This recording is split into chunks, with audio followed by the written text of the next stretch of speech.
Hey guys, welcome back to my channel, True Crime Revealed. Today's story, we will be discussing the murder of Judith Barsi.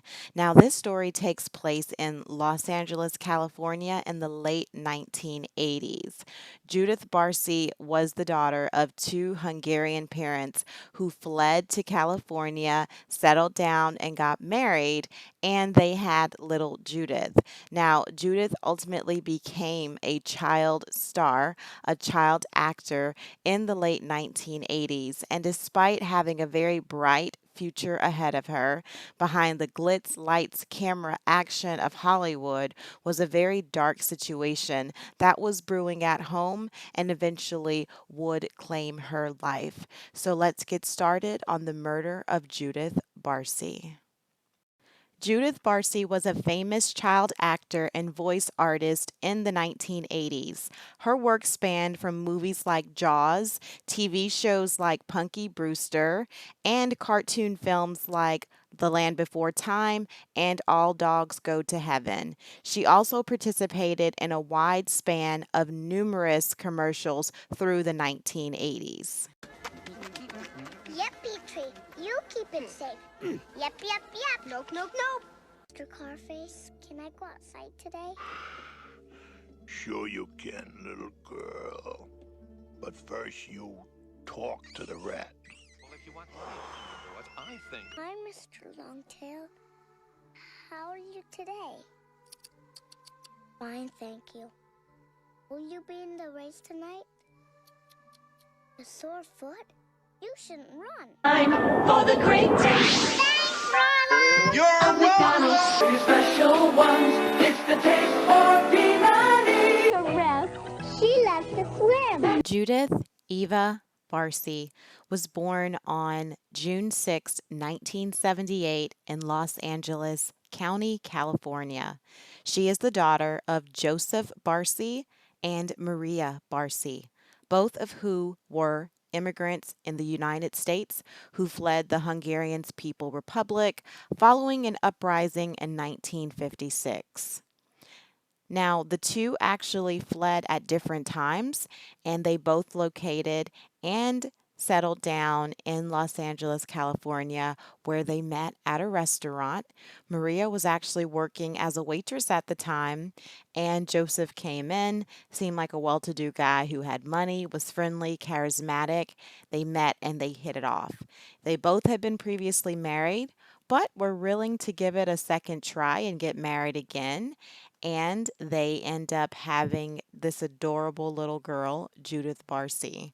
But what may seem like a picture perfect family in this picture could not be further from the truth. Judith had a bright personality and smile that could light up the world, and she was just very, very talented, very sweet, had a bubbly personality. Unfortunately, her father would dim that light forever. Judith was very close with her mother, Maria, and the two of them were always seen together. And this was Maria's first little girl. Joseph had two prior children from his previous marriage, but this was Maria's little girl, her pride and joy. She enjoyed dressing her up, spending time with her, them playing together, and she saw potential in Judith that she could actually be a successful child actress, and she started working toward that at the age of 5. It is said that Judith beat the odds 10,000 to 1 when she was discovered at a San Fernando Valley skating rink at the age of 5.5 in the year of 1983. She was actually mistaken for a 3-year-old, and in Hollywood, they love when kids are shorter than, the average child because they look younger but can play younger, but they're older. So a lot of times when they're older, they'll be able to read. They can actually remember their lines a lot more. And in some cases, as far as labor laws go, the kiddo can actually stay on set a little bit longer than, say, a real 3-year-old would be able to.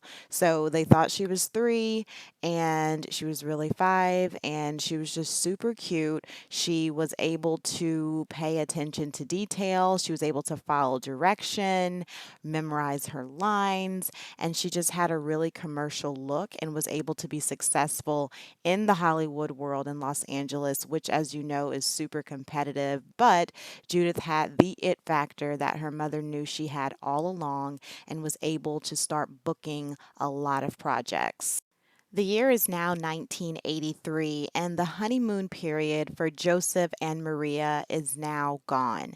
They are no longer the couple that met in the 70s who fell in love, wanted to get married, and start a family. Joseph has begun to start drinking more and show his abusive ways, not only to his wife, Maria, but also to his daughter, Judith. And he begins verbally, mentally, and physically abusing his wife and his daughter. The family actually struggled a lot financially, and he's no longer this well to do guy that was paying for a lot of drinks at the bar when he met her several years ago. They're struggling living in a small apartment on welfare, and Maria had to quit her job to become a stay at home mom while Joseph continued to struggle with employment. So not only is he not able to financially sustain his family, he is also a drunk and is extremely abusive. And so this kind of leads Maria to wanting to help her daughter be successful in life. She believes in her and just kind of get away from this dark, dark situation that's at the house and make a positive for her daughter. So this is ultimately how she starts looking for projects for her daughter to work in. And coincidentally, they are at the skating rink and they get discovered by a casting associate who is actually at the rink and notices Judith skating and mistakes her for a 3-year old due to her size. Now, the casting agent actually approaches Maria with an acting opportunity, and the same year, Judith actually books her very first commercial. It is for a Donald Duck orange juice commercial, and she is signed to Harry Gold and Associates talent agency after just one meeting. So she has an extremely bright future ahead of her, and she's ready to be seen in the world and be the successful little child star that she was destined to be. Judith's rise to fame started in the early to mid 1980s. You could see this little girl everywhere, from commercials to TV shows to movies, you name it. A lot of the commercials that she were in were things like McDonald's, Campbell's, Jif's, all of those. And her breakthrough role came out in 1984, where she played Kimberly McDonald in the television miniseries Fatal Vision. Now, this was a really weird and sad foreshadowing for Judith because the plot revolved around a man who killed his pregnant wife and 2 children. So, in a weird, twisted fate, it actually kind of foreshadowed what would happen in Judith's own life in a show that she was playing in. So, I don't know if you guys have ever noticed that, but a lot of times there's always some weird kind of coincidence that may happen, and not just for stars like Judith, but in general, I believe a lot of times that there are things that are foreshadowed in your life and they're not just coincidences. So you might think it was just a coincidence, but there was also another show that I'm going to talk about toward the end that was actually the last television show that Judith was able to watch, and it was so weird. So it could be just coincidence, but I personally feel like it was foreshadowing what was going to happen to this little girl, and it's super, super sad. Now, as Judith became more and more successful in the acting business, her father became more and more resentful. He felt the pressure to pull his own weight as far as making money because he was still unable to secure and keep a job. He was an alcoholic again, and in just a year, it was stated that he was actually receiving DUIs on several different occasions. So instead of taking the time to look for work and trying to find a stable job, he rather drink and start arguments with his wife, beginning to be argumentative and very violent in the blink of an eye. He would slap her across the face, attempt to choke her, and in many times it was actually done in front of his daughter. So it was a really, really bad situation that Judith was in. However, when she was on set, she would always maintain her composure, and no one on set would have guessed that she was going through such dark and tumultuous situations at her home, that she was witnessing such abuse, because there were no signs of it. She was a super professional kid actor. She would go on set, she would have her lines memorized, she would be bright eyed, have a smile on her face, and complete the job that she was hired to do. So no one on set really knew that she was witnessing this abuse and herself was also being abused mentally and in some cases physically by her father. Now, Judith did do a good job of concealing what was going on at home because she didn't probably want to become a burden to anyone and understood that she was there to do a job. And she really just was probably afraid to tell anyone in her early days of her acting career. But we're going to discuss a little bit later. She can only hide this for so long because she eventually has a breaking point. Her father has been doing this for several years to she and her mother. And at this point, she would be at her wits' end as she got a little bit older. So we'll talk about that here in just a little bit, but just know that in the beginning stages of her acting career, yes, she was able to hide it pretty well, but as it got toward the end, it had just become too much for this little girl, and she could not hide it anymore. By 1986, Judith was making an estimated amount of $100,000 a year from commercials, television reruns, and films. Now, you would think that it would just be picture perfect, everything would be wonderful, the family is doing better, and they were able to move into a three-bedroom house and live happily in the San Fernando Valley. Unfortunately, her father still was not happy. Some of the neighbors thought that he could possibly be jealous of his own kid because she was making more money than both of the parents, and she ultimately was making him look kind of bad because he was supposed to be the breadwinner. He's supposed to be the man of the house, and here you've got a little 6, 7, 8, 9 year old making $100,000 plus a year and is basically supporting the family. In the eyes he feels of his wife, he probably felt like Maria did not see him as much as a man that he would like to. Now, I'm not saying that's how Maria felt. I don't know her personally, but he has an ego and he has a temper. And by having this little girl basically successfully trump him as far as being the provider of the family and the home, he should be doing that. He did not take it too well. And this made Joseph even more upset, even more abusive, and acted even more crazy. Now, one of the neighbors actually speculated that Joe was actually jealous of his own kid because of this. And she states that there was actually a situation where Maria actually brought her daughter Judith home a toy kite. And before Judith could even play with it, Joseph goes and snatches the kite out of her hands, and Judith is saying, "You're going to break it. You're going to break it." She doesn't want her father to break her toy that her mother's brought back home for her. So he basically scoffs at it, the fact that Judith is acting this way. He thinks that she's acting spoiled. And he says to Maria, "You see that? She's a spoiled brat who doesn't want to share." He then proceeds to smashing the kite into tiny pieces and basically crushes this little girl because she doesn't understand, why would my dad do that? Her spirit is crushed. Her self esteem is crushed, and she can't understand why her father won't just let her play with a kite, and why is he being so vicious. So this is the type of vile personality and the disgusting acts that Joseph is doing against a small innocent child because he doesn't feel like a man enough. Well, then, Joseph, you should have stopped drinking so much. You should have gotten a better paying job so that you didn't feel like your daughter was having to support you and your wife.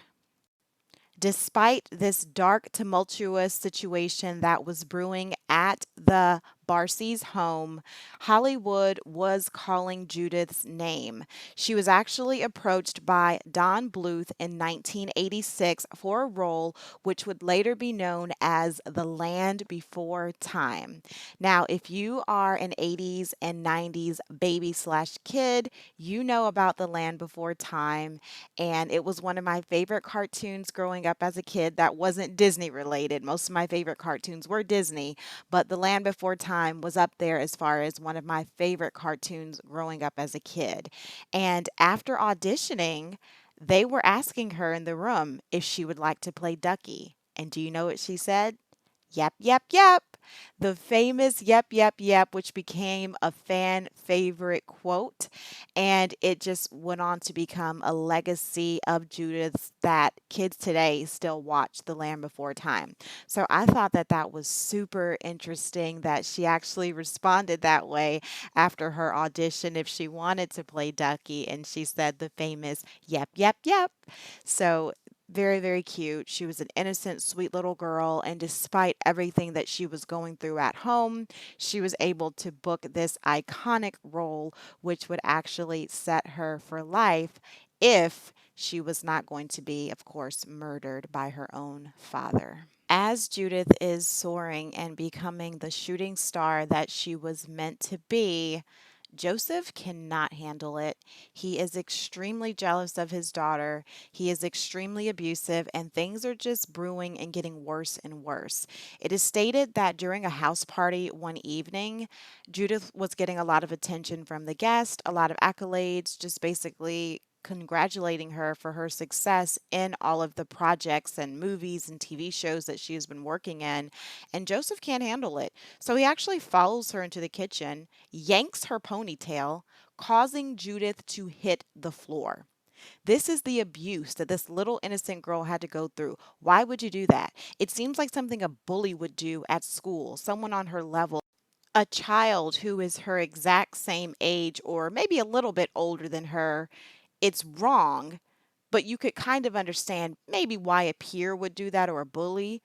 But her own father, a grown man who is that jealous and envious of his own daughter, who's done nothing but make him and his wife proud as parents, who's provided a home for them, this is how you repay her by grabbing her hair and throwing her on the floor like she's nothing.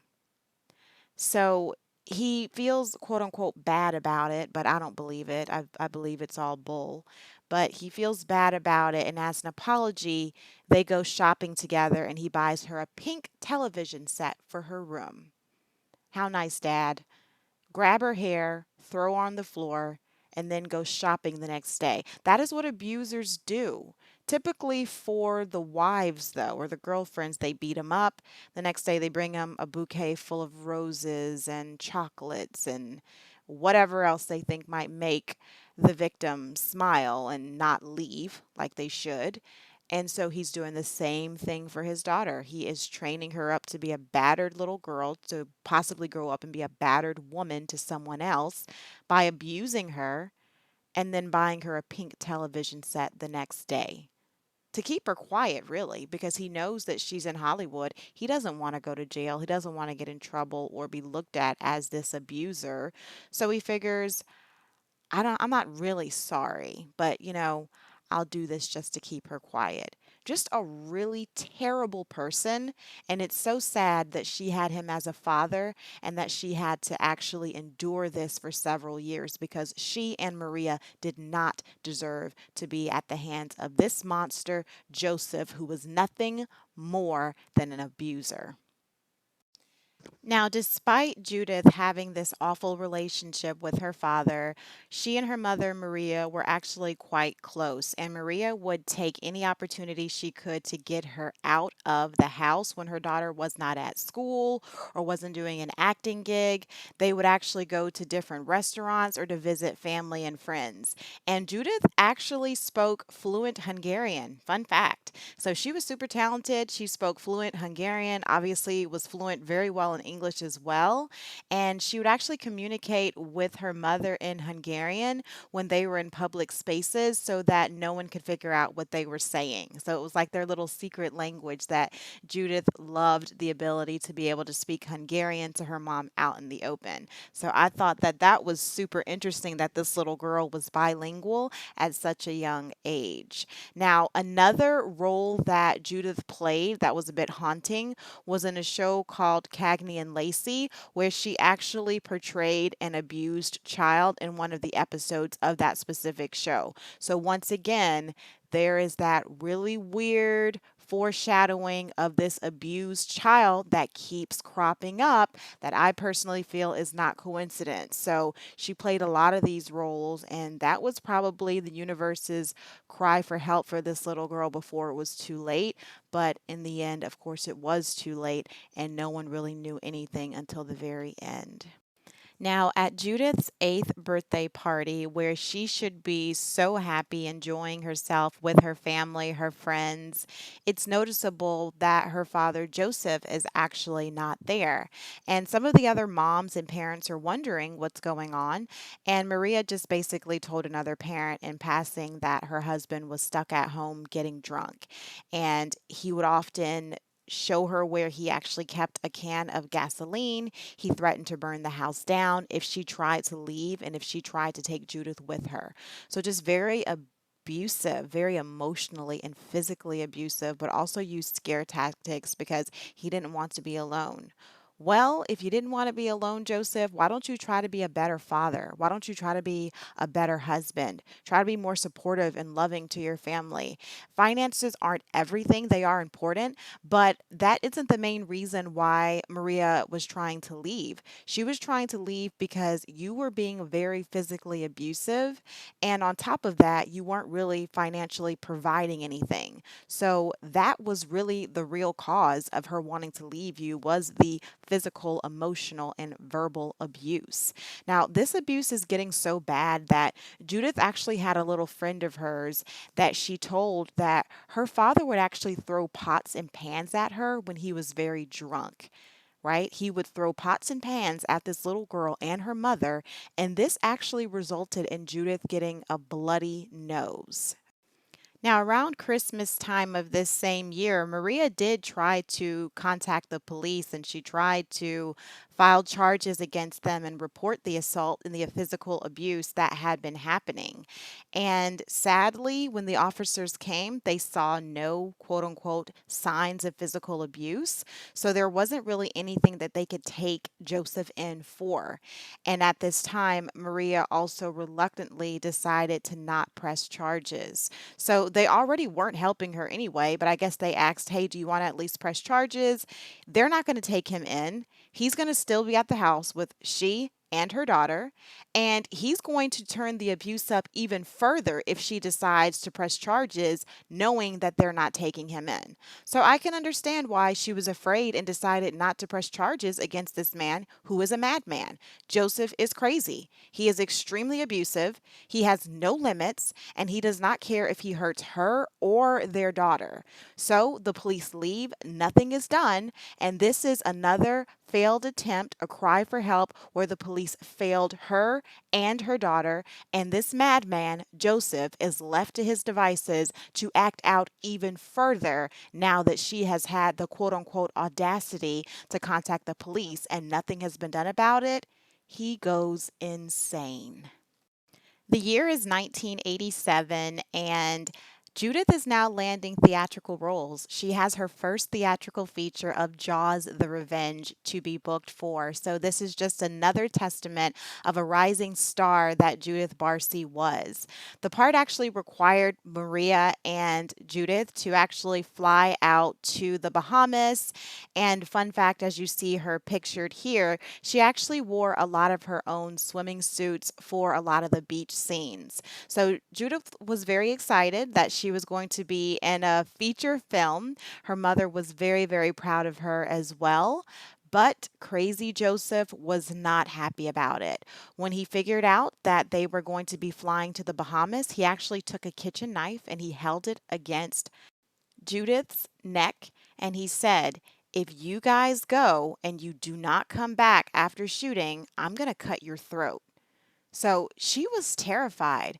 This little girl is only about 8 or 9 at the time, and her father is threatening to cut her throat if she and her mother do not return. Do you know what kind of psychological and emotional damage that does to a child that age? It's insane. And she's expected to go to set and act like everything's okay, and she can't. So her mother was constantly crying out to some of the studio teachers that were there to basically get some help, but no one took it seriously. And a lot of them were just like, oh, here Maria goes again, just worried about going home to this crazy person. But no one really believed or thought, I guess, that this man would actually carry out the threats that he was saying that he was going to do. And it's sad because Maria did what she could. She went to police. She tried to go to some people on set. No one really believed her, and no one really helped either. Very tragic how basically Maria thought that she had nowhere to turn in getting help for she and her little girl. After Judith was finished filming in the Bahamas for Jaws, her mother Maria actually booked some plane tickets for them to go to New York because Maria wanted to visit her brother. That trip was cut short because Joseph found out, called, made threatening messages to Judith and her mother, and they had to go back home to California. Now, a lot of people that knew what was going on urged Maria to try to leave him. Someone even stated that they would give her a home as a temporary safe haven. She could come stay with them. Maria was very afraid. She stated that she was in the process of filing a divorce, but she was very reluctant to leave because she thought that he would find them. And she even told neighbors that even if he doesn't, he would burn the house down. So she was just really, really afraid with good reason. This man was very, very crazy. He did things to sabotage them from leaving. He would actually hide their passports. He would not deliver messages. There was a telegram that came in that one of Maria's relatives had passed away, and he just withheld that information. So, just a really devious and evil person who did anything to make sure that Judith and Maria remained in his clutches. There were also rumors of infidelity and that Joseph was actually showering a lover with expensive gifts. And in speaking with her niece, Maria did not seem at all bothered by this. If anything, she actually was happy because it was another reason that she can give to her lawyers as to why she needs to divorce him, on top of course, the abuse. And her niece states that she actually said that's actually one of the best things that he could do was to be with this other woman and to cheat on her, because she said hopefully he would leave off with this other woman or just have justification so that the divorce could actually go through. So, as sad as it sounds, she was actually happy about his infidelities because the marriage at this point she felt was pretty much over, and he was just very abusive to both she and her daughter. Now, despite Judith hiding the emotional and physical abuse that was going on at the house with her father, she was not able to hide it anymore once she turned 9 years old. She started showing severe signs of stress. She started gaining weight and would also pull out her eyelashes. It was also reported that she would sometimes pull out one of her cat's whiskers as well. So she was just really showing signs of stress, and it was reported that she needed to speak with a therapist or a child psychologist because a lot was going on. It was becoming more apparent that something was not right with her mentally. And it's very sad because she was this bright, bubbly, full of energy little girl that loved life that was starting to deteriorate just because of her father and how crazy he was acting. Now, Judith was always known as being a pint sized little thing. She was very, very small for her age. And in the beginning years of her acting career, that actually really worked for her. Remember, they mistaken her for a 3 year old when she was actually 5 at the skating ring, and she was able to play a lot of younger roles. And Hollywood loved that. But as she got older, it would start hurting her a little bit because there was a pressure for her to grow taller so she could prepare for older roles. Now, reportedly, reportedly there was an issue with her pituitary gland and puberty was delayed and she was actually kind of stuck at the height of 3'8". So there was the pressure for her to get taller, and something that was actually celebrated in prior years for Judith was actually now hurting her. So her mother Maria had to start taking her to receive hormone injections, and what used to be fun for them to go out and do entertaining fun things became a hassle of her having to get injections and making sure that she could start growing again and not be stuck at this height of 3'8". So that was a bit stressful for a 9 and 10-year-old girl to have to deal with.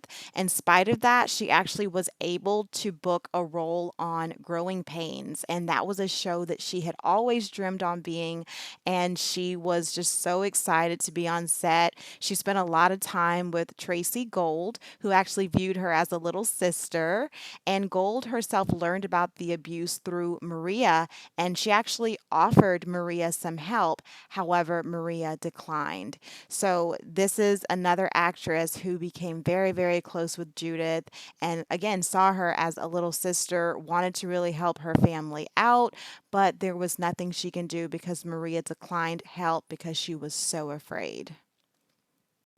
Another iconic role that Judith booked was in All Dogs Go to Heaven. She played the orphan Anne Marie, and it was another famous cartoon movie that put Judith even further on the map. I am telling you guys, this little girl was well on her way.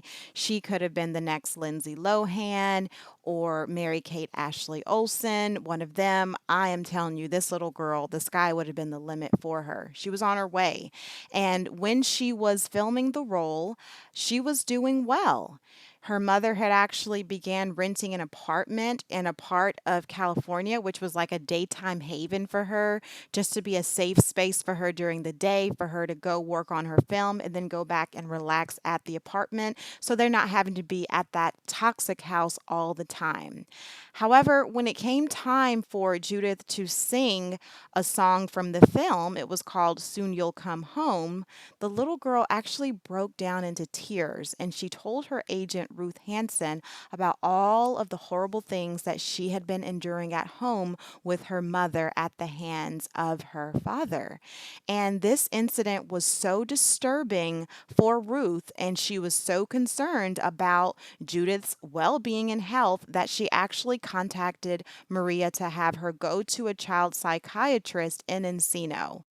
Now, this one session with the psychiatrist is so telling that the doctor actually has to report Judith to the authorities as being an abused child, and the Los Angeles Department of Child Protective Services got involved and they interviewed Maria lengthily and extensively because they wanted to get to the bottom as to what was going on and why this child was so abused and was feeling the way that she was. Now, it's not totally clear if Joseph himself was investigated, but the alarms were sounding that something is very wrong and this little girl is being abused and something needs to be done about it. So, this is the closest that they got by having CPS get involved with Judith, but as you all know, it did not save this little girl. Now, one of the last shows that she actually got to watch of herself was in 1988. Judith actually watched herself on television for the last time, and she was actually playing a dying patient whose parents were getting a divorce in the final season of Saint Elsewhere. So, again, that chilling omen foreshadowing that she herself, her parents were trying to get a divorce, at least her mother was, and she was a dying patient. So it's just really crazy to me how all of these little roles that she was playing, a lot of them foreshadowed what was going to befall this 10-year-old little girl, and it's so sad. Around her 10th birthday, Judith got to spend time with her older siblings, Barna and Aggie. Now, these were her half siblings from Joseph's prior marriage, and she enjoyed spending a lot of time with Aggie. She felt like she had an older sister, and she begged for Aggie to take her with her. She stated that her father was really mean to she and her mommy, and that she was afraid that something bad was going to happen if she couldn't go with them.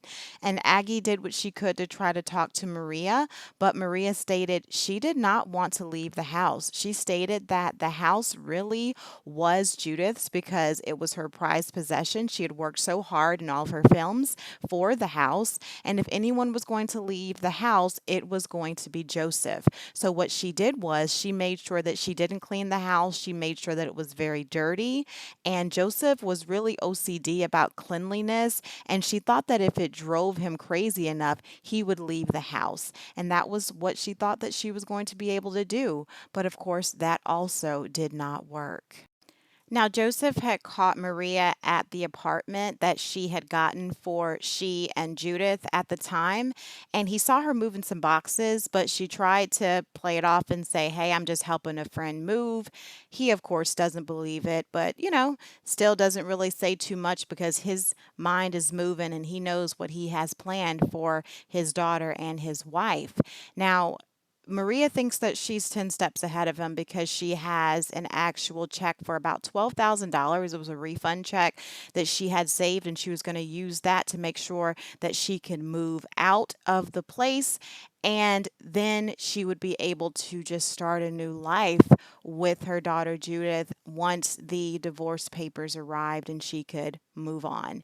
She had also notified Child Protective Services that she was planning on divorcing Joseph, and the caseworker just goes and closes the case, and that's pretty much it.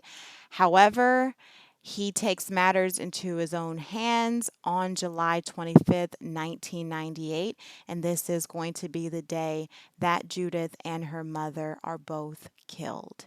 It is reported that Judith was seen riding her bike around the morning of July 25th, 1988.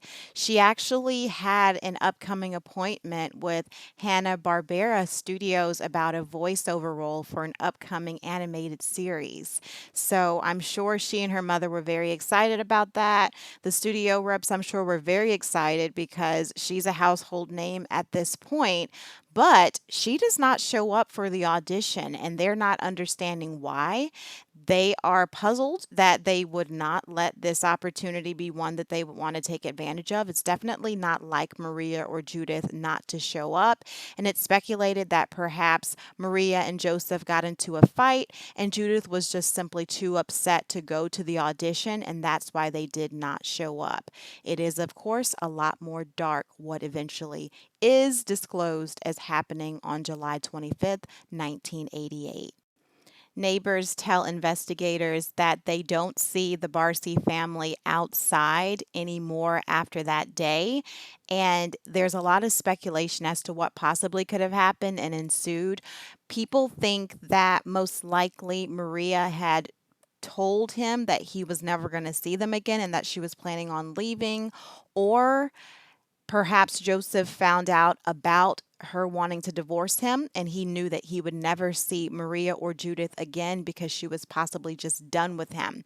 So, whether or not she went out and told him, "Hey, I'm leaving you, I'm never going to be with you again," or if he heard it through the grapevine, or if he found some paperwork, or basically just surmised by seeing her at the apartment with the boxes, his wheels are spinning, and he knows that he is never going to see Maria or Judith again, and that she's fed up, she's done, she wants to take her little girl and be rid of him. And he did not want that at all. So he snapped and went crazy, and in fact, went and murdered both of them around midnight that night. So shortly after midnight that evening on July 25th of 1988, Joseph goes into Judith's bedroom, and it is believed that she was actually most likely awake when this happened. But he actually takes a 32 caliber pistol and he walks into her bedroom and he shoots her right above her ear in the head, and she is killed instantly. Okay? So, this is how evil and vicious this man is. He goes and basically shoots his daughter to death. She most likely was awake, and he did not care. His rage, anger, and fear of his little girl and his wife leaving him basically consumes him. And he figures, if you guys can't stay with me and I can't have you as a family, no one will. And he kills her just like that. Maria, hearing the gunshot, runs out of her room to try to figure out what's going on. She sees that he has a gun. She tries to fight him for the gun. Of course, he's a lot bigger than she is. He overpowers her. She falls to her knees, and he ends up shooting her in the head as well. A fatal shot, and she dies. Now, investigators surmise that Judith was most likely killed first because if she would have heard her mother got shot first, she would have ran and would have been in somewhere else in the house. So they believe because of that that she most likely was killed first and then her mother. So Judith and her mother Maria are now deceased at the hands of Judith's own father, Maria's own husband. Someone who was supposed to be a protector, someone who was supposed to be a provider, someone who was supposed to love them against all odds and be there for them no matter what, is ultimately the predator and monster who not only does not provide, but actually takes all that he can from them, eventually their lives. So the following day, on July 26th, around noon, Ruth Hansen is actually informed by the agents at Hanna-Barbera that Judith did not show up. Maria did not bring her daughter to the appointment, and she calls the home to try to figure out what happened and where were they because this is not like them. Of course, Joseph answers the phone. He lies and he tells the agent that they are gone. He states that they went to San Diego, a black car took them away, and he was just there to say goodbye to his little girl. She's very confused. Ruth Hansen, the agent, she tries to call again to the home, but the calls are then ignored at that point. On July 27th, 1988, at around 8:39 a.m., there was a neighbor. Her name is Eunice Daly. She went outside to water her garden, and there was an explosion that she heard at the Barsi's home, and she gets extremely nervous. She could see smoke coming out of the roof, and of course, she calls 911, and firefighters, police, paramedics all come to the neighborhood, and there is a house that is just engulfed with flames. And inside are the two victims. There was Maria, age 48. She was actually found at the end of the hallway. And poor Judith, of course, age 10, was found laying in her canopy bed. Now, it was stated that the cap of a can of a gasoline were found just a few feet away from her body, and both the mother and her daughter, Maria and Judith, were actually burned beyond recognition. So that's how badly charred and burned their bodies were. Now, in going into the garage, the firefighters and police discover the body of Joseph Barsi. At the time, he was age 55 when he died, and he actually died with a self inflicted gunshot wound to the head. So it was a double murder and it was a suicide. So he took the coward's way out. He knew he was going to rot in prison for what he had done to his own daughter and his own wife. So after he killed them, about the next day or so, he actually killed himself as well. And the home was actually set on fire. And that's that explosion that the neighbor heard. So just a really chilling, unbelievable, heartbreaking, tragic end to this precious child starlet, this adorable little girl who wanted nothing more than to please her parents and to just make a name for herself in Hollywood. And she was doing both of those, but her father could not handle it and he killed them both. The medical examiner in this case actually concluded that the three members of the family were deceased before the fire spread across the home, and none of their lungs showed that they had been breathing in the smoke. So they believe that they were dead before the home became engulfed in fire. Now, there was a little bit of confusion as to which day Maria and Judith were murdered. They actually stated it could have been the 25th or the 26th. So they were trying to figure that out, that it had been maybe between 24 to 48 hours between the time of the house actually burning down and when they were actually deceased. But on Judith's death certificate, they actually list her date of death as July 27th because that is the day that her body was actually discovered. So, in a lot of cases, as you know, they will actually presume the person dead on one specific day and time. But if the body is actually discovered on another date, that's what they will list on a death certificate as well. So, just a really, really tragic end to Judith and her mother, Maria. News of Judith Barsi's passing shocked the entertainment industry and also the state of California and the city of Los Angeles. They could not believe that this adorable little girl who had touched so many children's lives through her cartoon movies, through her films, just a household name, but also just an adorable little girl who was basically murdered by her father. People could not believe it. So, news about this murder actually went viral pretty quickly.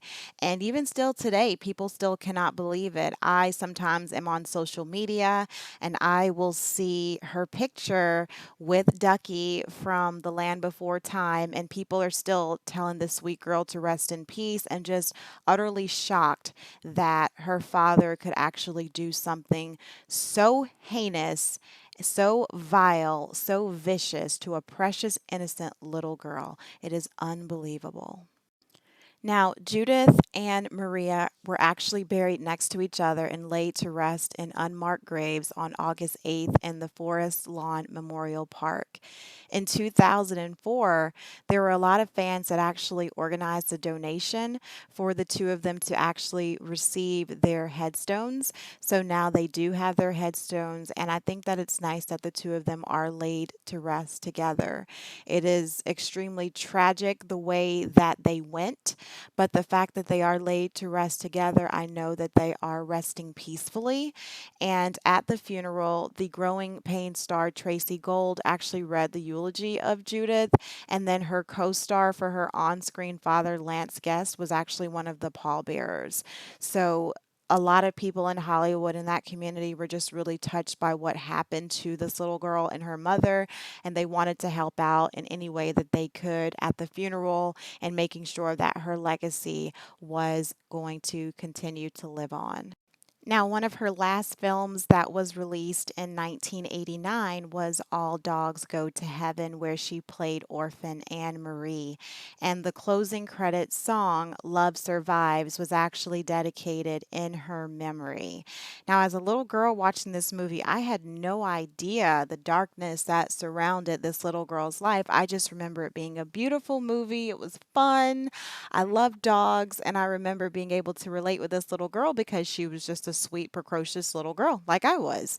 But I had no idea the dark depths of this girl and basically all of what she went through.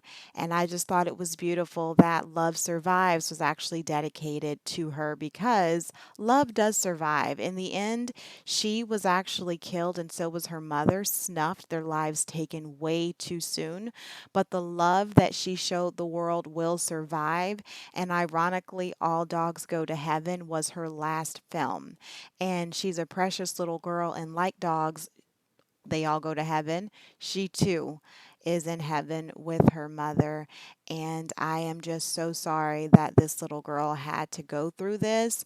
But I wanted to go ahead and share her legacy, share her story, because she was so special and her light was dimmed way too soon.